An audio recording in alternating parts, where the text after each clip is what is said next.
what's good, y'all? It's your boy Jose hustling this, mind over matter, mental tussling this, and today we have a new video for you guys on the channel.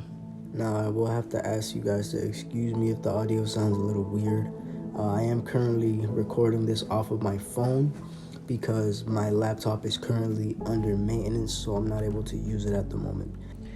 But I would rather give you guys some content than no content at all, so here we are. Now, speaking of content, what are we doing in this video today? So as you guys can see, the video that's currently playing right now is a video of Harlem, New York in 1989. This video it's 33 years old, give or take. I did the math. We're smart.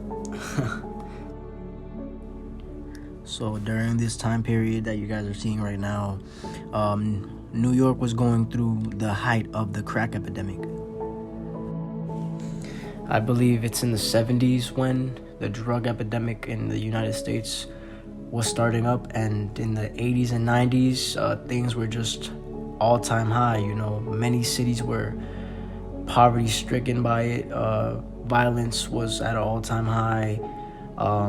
And things were just not looking good for a lot of neighborhoods and a lot of individuals within those neighborhoods. A lot of good people were affected by this. A lot of families were affected by this and destroyed because of it, and it reflects in the neighborhoods. As you can see, there's buildings that are destroyed completely, abandoned, condemned. You see trash everywhere, and it's just dirty. You know, the atmosphere, it just feels dirty, and it's just, it almost makes me sad, you know, looking back at it. Another thing that comes to mind when watching videos like these are how the people who are captured in the video are no longer who they were then compared to now, because time passed. The kids that you see running around in this video are probably now in their 40s and 50s.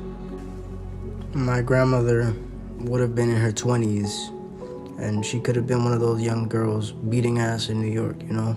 It's funny to think about. It's just another example of the influence that time has over us. We grow and adopt new concepts and ideas mentally, and we adopt new traits and features physically. Babies are no longer babies, the kids no longer kids, and some elders might not even be here, which is just crazy to think about. To sit back and observe this video, you know, watch this video, how people used to look, you know, how the environments used to look. It's a very cool thing, you know. It's very easy to get lost in your own life. It's very easy to have tunnel vision and kind of just focus on what you want to focus on, which isn't necessarily a problem, because you are the one who has to figure out your own problems in life, fortunately or unfortunately, depending on how you look at it. But when you take a minute to breathe and look around, you realize that a lot of these people, places, and even problems have been around far longer than you realize. It really does open your eyes. It really gives me a sense of appreciation for videos like these that allow us to kind of take a step back and look at how time changes everything.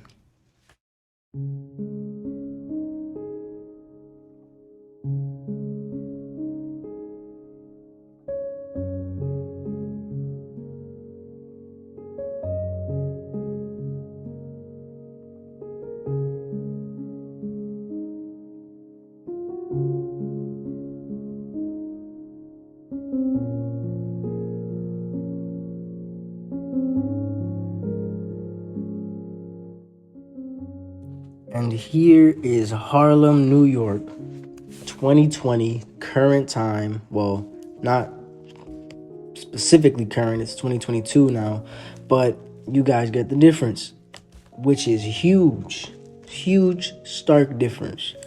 We went from rubbish all over the place, destroyed buildings, abandoned buildings, condemned, to what you guys can now see in front of you. Now, don't get me wrong. There could still be condemned buildings, abandoned buildings, and destroyed plots of land in Harlem, right? I don't know. But from the looks of the video and what I see, Harlem has drastically improved since then till now. Now, I'm pretty sure that there's still violence going on. Pretty sure that there's still drugs roaming around those streets. Now, I've been hearing for a while that Manhattan, it has been going under gentrification, which is pretty sad because the people who used to struggle there won't be able to afford living there most likely, and will probably get kicked out of that area. So they won't get to experience the betterment of their community that they've lived in for however long they have through the struggle. And they'll probably get tossed to another unfortunate part of the city, which is honestly a sad realization, but it is what it is. If you're in the Manhattan area, let me know how true that is. The neighborhood definitely looks a lot better from this camera's point of view, for sure, compared to 89. There's still signs of graffiti and things like that, but in a place as big as New York, with as many people as New York has, graffiti is gonna be near impossible to get rid of in any borough. But don't think that these customs even are not subject to change, because even though there's things like graffiti and gangs and things like that that are custom in places like New York, as well as many other places in the States and just globally, there are also things that, are subject to change. And even customs like gangs and graffiti and all that is subject to change, because just like time brings us the seasons, time also brings us change. Alright, well, that's about all I have for you guys today in this video, speaking on Harlem's transition from 1989 to 2020. I might come back and make a more detailed video. It depends on how it goes. If you guys enjoyed the video, though, leave a like, comment in the comment box telling me what you enjoyed about the video, what you found interesting, and what you would like for me to react to in future videos. I will also be leaving links to the original video poster and to the piano melodies that you guys heard in the background, because neither of those belong to me. So please make sure you guys go and give those guys a watch, give those guys a like, and give them a thanks for today's content. Now, I definitely enjoyed making this video, and I do plan on making more videos like this of this nature. Just these throwback videos, I just find them very interesting. And with all that out the way, it's been your boy, Jose Hustle, and I want you guys to remember to shoot for the stars, aim for the moon, and know that no matter where you land, you will be out of this world. It's been me with y'all, Gammo.